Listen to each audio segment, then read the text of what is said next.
This is PNC Roundtable. Hello, this is Ric DeVore, Regional President for PNC Bank, and thank you for listening to PNC Roundtable. It's on this show that we tackle some of the region's tough issues with people who make a difference. Now here's the PNC Roundtable. Welcome into the PNC Roundtable. Hi, I'm Paul W. Smith, along with Regional President Ric DeVore, as we bring you interesting people to the airwaves and to online here at WJR.com. And one of those interesting people happens to be brand new to our area.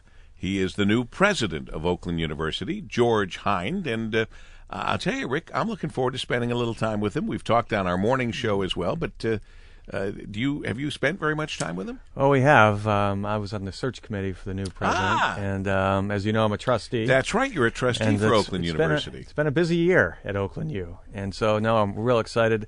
I think after George, I might have been one of the most excited people to see George at the press conference because it made my calendar a little bit less occupied. You didn't have to keep looking. We had a lot of meetings about this, and we're real happy with George joining Oakland U. And I think everybody involved feels that you've made the right choice, and anxiously school is underway. And George, as we've learned from the morning show in conversations, you really did hit the ground running. Absolutely. I'm thrilled to death to be here. I'm enjoying the weather. I'm enjoying everybody that I'm meeting.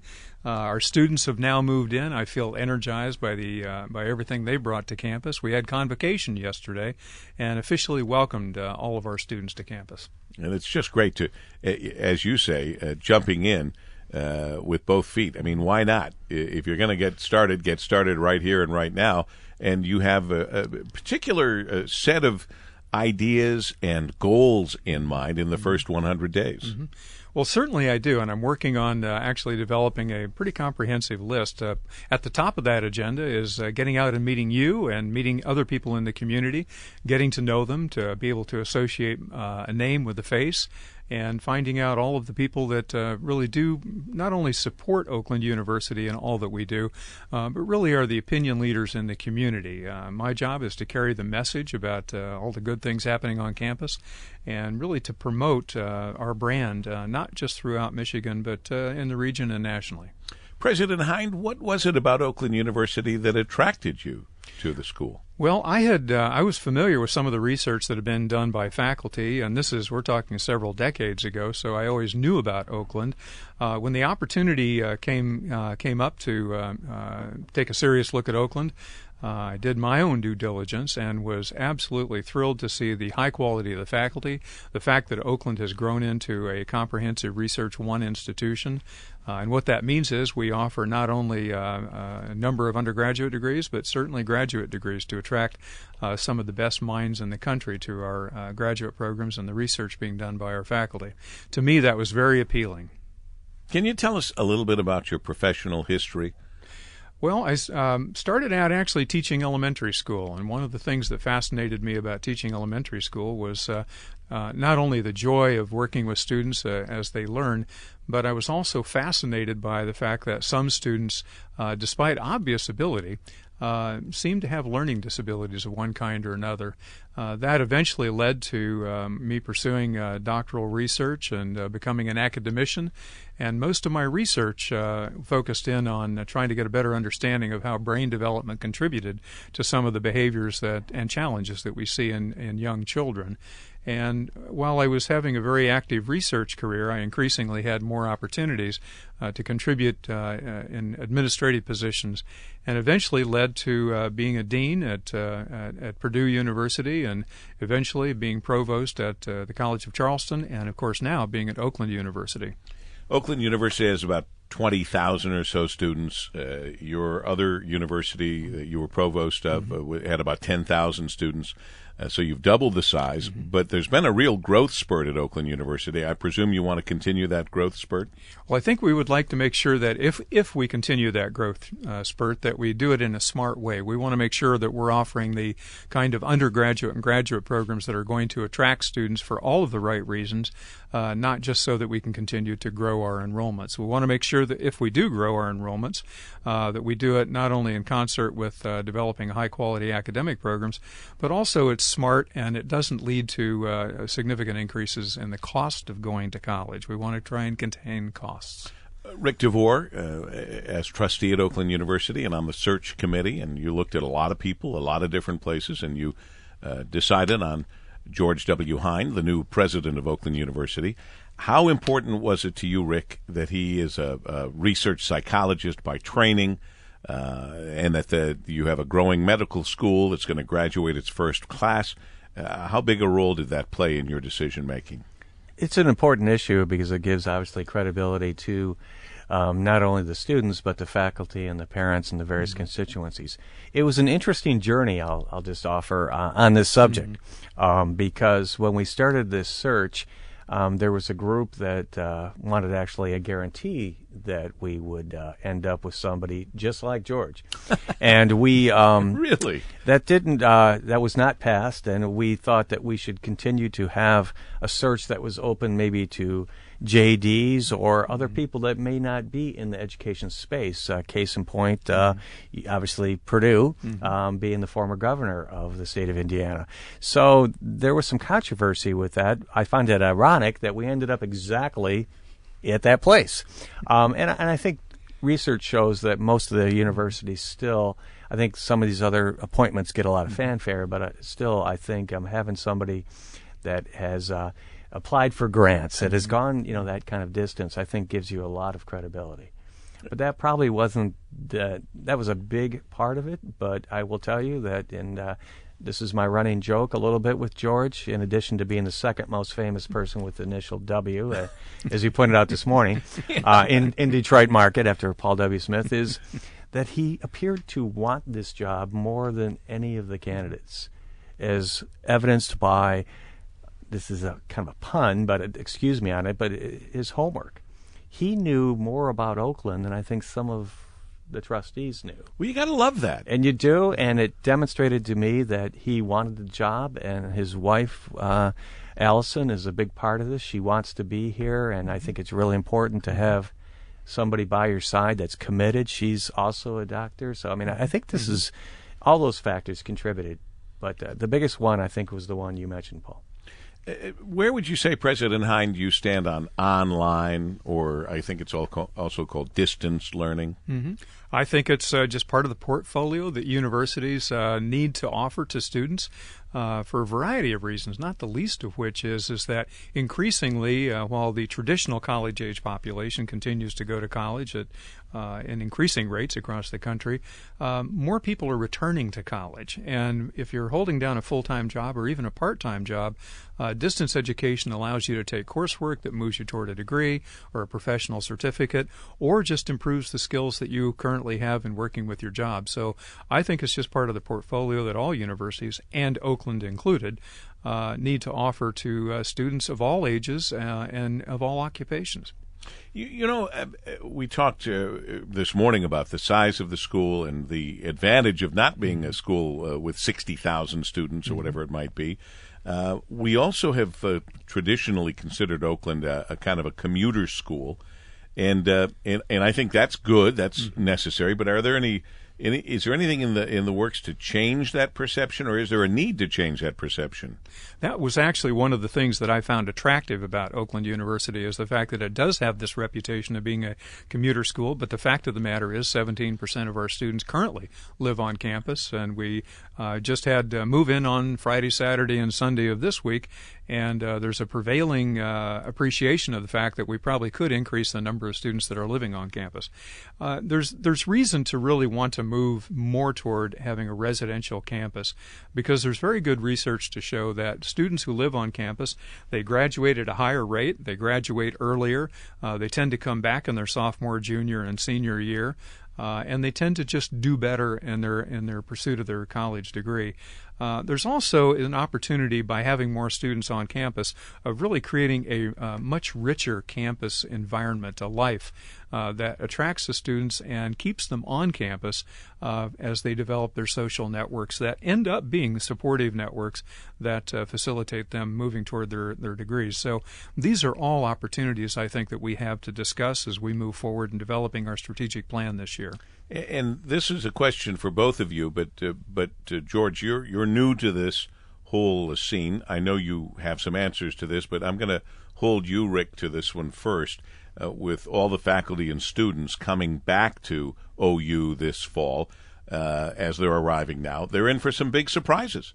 Give us a bit of a progress report on all the construction that's been going on. Well, I'll tell you, our last trustee meeting, I got a dose of that as the construction was going in a big way. But we just opened up the new engineering building. It's a real gem, and if people haven't had a chance to see it, it's really an incredible facility. There's a new residential hall. And, of course, on the 19th of this month, the Elliott Tower is being dedicated, which, when you talk about a sense of place, a sense of community, I really think that Elliott Tower will give the university a start going down that road. It's quite frankly, is beautiful. This is the Elliott family that have gifted Hugh Elliott and his wife, yes. Have gifted the university this clock tower. Right, and it's a beautiful, and there's a water feature, I believe, as well, and it's a beautiful structure, and I think it gets into this issue of sense of place. So I think it's really, really important. And, it's kind of interesting. If I could just piggyback quickly back to something you were just talking about, the topic, and we were talking about commuter school. The other thing, and I think George could clean me up on this, but I think the other issue that I think I've talked with Eric Barrett about is I think the students that live on campus, when they graduate and become alumni, tend to give more than students that maybe did not. And I know in my own case, University of Michigan and Wayne State, I commuted to at night, and I think that there's an issue of your college experience. Your memory is where you maybe lived on campus, and I think there's a correlation there as well, getting back to that issue of campus. Well, that makes good sense, and I'm going to come back to that thought in philanthropy in a moment, but also for you, President Hynd, what about the new construction? And you're just coming from another university situation and have been in others. What do you think? How's it looking to you? It's looking fabulous to me. It's interesting to me that we have a relatively new, in the last year or so, a new human sciences research building. Fabulous facility. It's a LEEDs Platinum building, which is the highest level of LEEDs that one can acquire.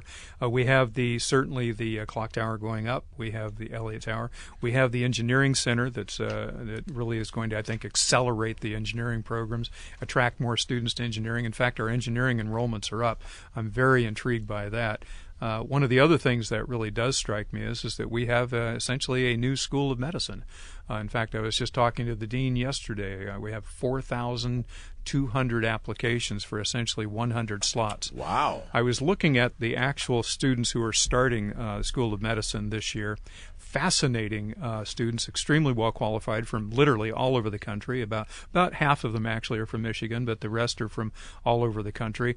Of some interest, our medical students are, of course, attracted to what's been euphemistically referred to as our kindness curriculum, because it's a humanistically oriented medical training program.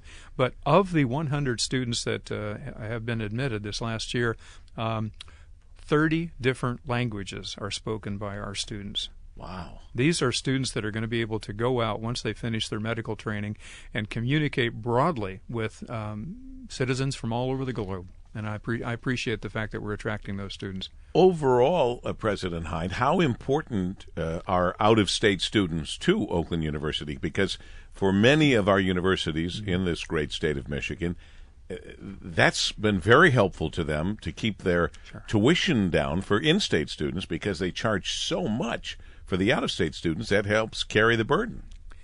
That's correct. I think most universities are trying to increase the number of students they attract from out of state.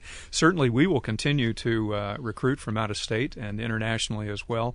Right now, most of our students, in fact, 95 or more % are from in-state, the state of Michigan. We're very proud of the fact that we really are, we would consider the flagship institution in our region in the state.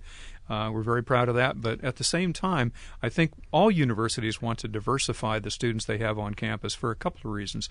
Not only are those students contributing more in terms of the financial model, but they also enrich the campus community, because those students bring different perspective, different cultural experiences, and when you're a college student, you're trying to find your own way. You're talking to students from different cultures with different backgrounds, and it helps form your own self-identity. So it's important to really have that rich diverse student population, and out-of-state students are really just part of that constellation. That makes good sense.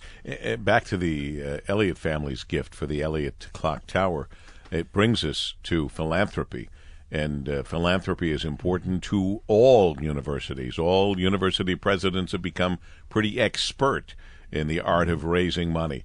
We've already talked about the psychological effect of having somebody who either commutes to a school or lives there at the school, and how it shows that they stay more connected after they graduate. They come back after they graduate. They give money after they graduate. Let's talk a little bit about philanthropy in Oakland University, and I'll start with you, Rick. Well, I think it's a big issue, and in fact, there was an article, I don't know if you saw it, Paul, Luana Simon was recently interviewed, now being the longest tenured Big Ten president, and she was talking about philanthropy and how maybe they got a little bit of a late start there and on this issue. But if you look at how many levers we have to pull, when you look at the balancing of the budget, you have, obviously tuition, you have philanthropy and state funding, and I think, it's like, that's it, folks. There's no other levers to pull, and so I think philanthropy is becoming an increasingly large portion of that. And and your endowment, and what you use that for, and probably the last one I didn't mention is just research grants and that process. And so it's really important that we have an outward facing president, and that was another selection criteria of picking George. If you notice, I have notes. George has none. I noticed this. And he reminds me of our governor in that regard. I think Governor Snyder's really good on his feet. He gives very eloquent speeches, just off the top of his head. And I noticed in the press conference that George was walking around the room. There was no notes in his hands. There was no podium that he was riding. And you get this sense of confidence in this person that they really understand what they want to do, and their drive and their mission and their passion around this. And I'm embarrassed to say I have to have notes, but so do I. I was just thinking that's kind of a metaphor, and I think that really got us off to a great start with our new president.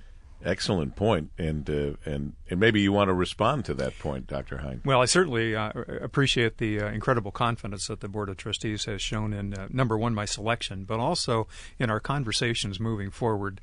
And I certainly would agree with Rick, and I think we all understand that there really are a limited number of levers. There's tuition, philanthropy, there's gifts and contracts that we might get from federal government or federal agencies for our research, and then state support. But there's really not much else that can be done. But to deliver the message about what we're doing is very important, as Rick was saying, having an outward face. So we need to reach out to our 90,000 plus alums, tell them what's going on.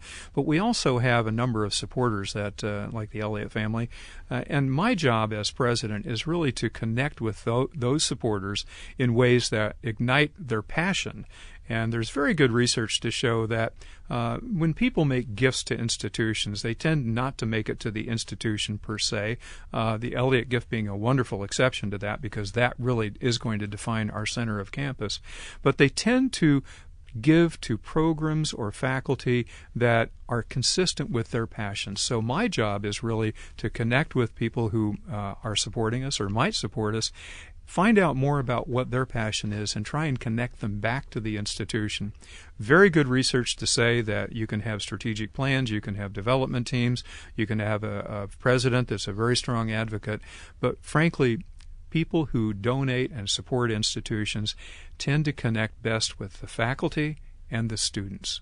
It's that personal touch that really does make a difference, and that's part of my job, is to ensure that that personal touch does happen. There's room for improvement, I would guess, in reaching out to those 90,000 alums and bringing them back into the fold and feeling a part of everything that's new at Oakland University. I think part of what we're doing right now is working on the fleshing out our strategic plan.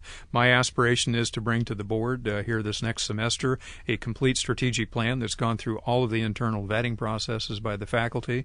I'd like the board to approve that plan. We can tweak it if we need to, but then my job is to take that plan forward and communicate it certainly to all of our supporters, but to the business community, to everybody who has any knowledge or would like to know more about the institution. So It's a very strategic process. We need to make sure that everybody's on board and that we're all kind of pointed in the same direction on this.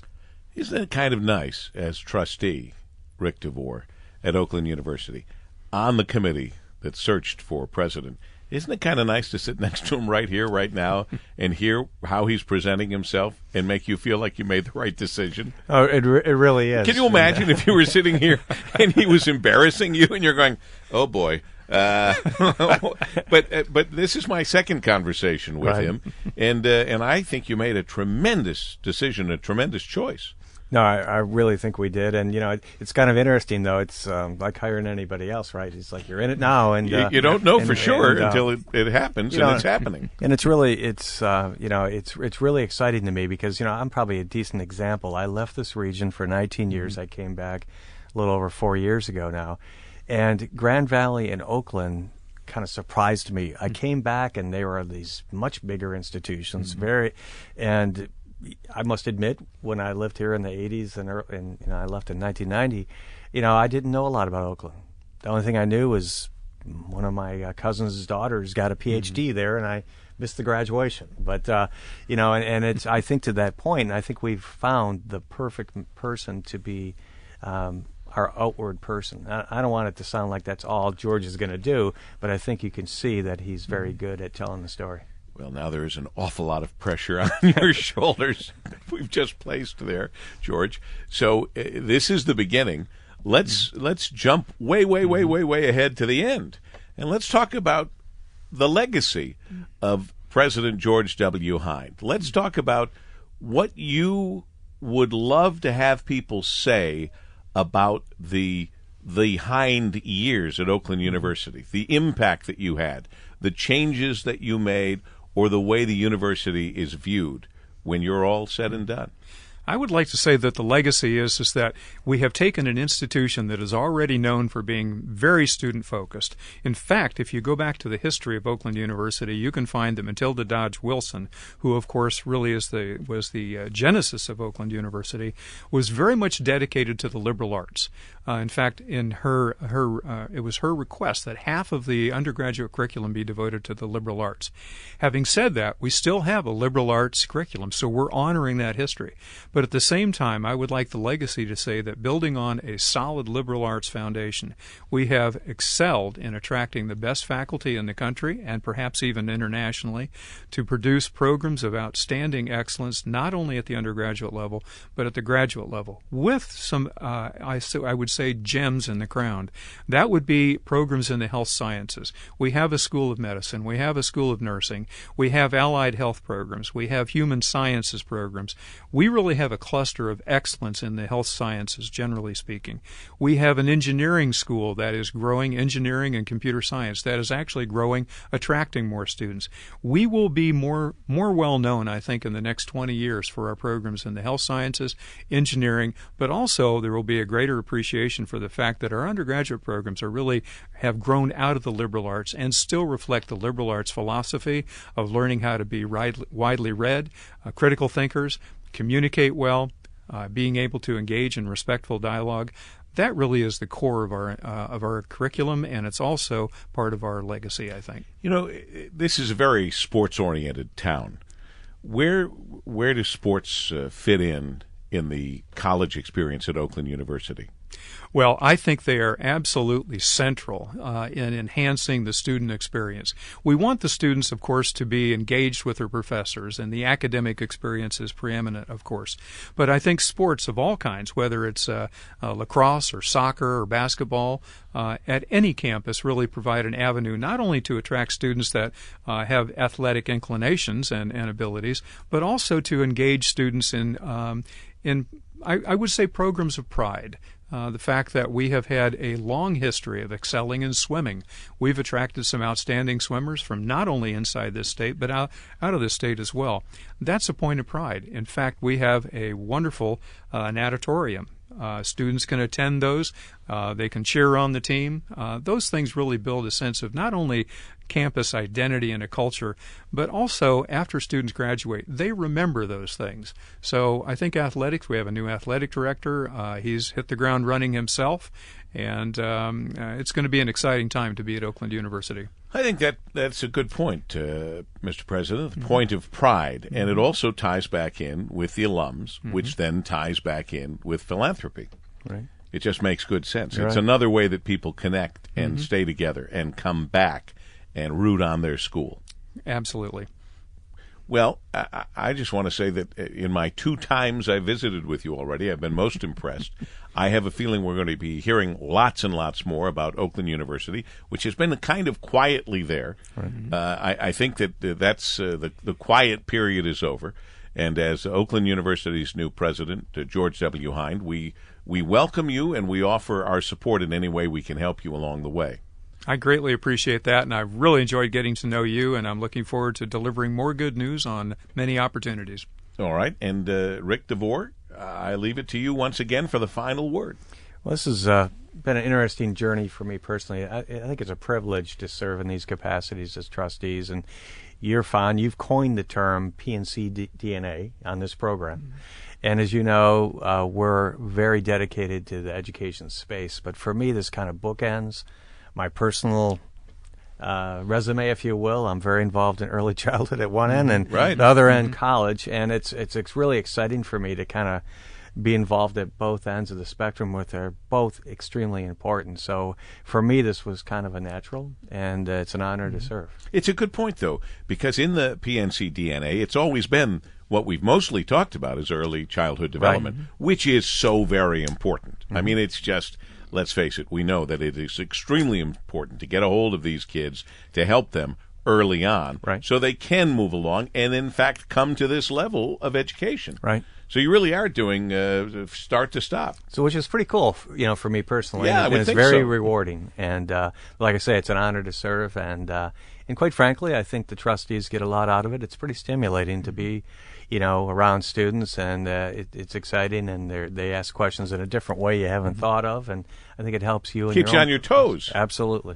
Really does. And that's good for all of us. Again, we wish you good luck as the new president of Oakland University, George W. Hynd. Glad we could feature him, as we have now in so many good and positive ways, featured so many good and positive aspects of being right here in the Detroit area and in Michigan and these United States. And so with that thought in mind, on behalf of President Ric DeVore, I'm Paul W. Smith. We'll see you on the next PNC Roundtable and around the radio at 760 on the AM dial.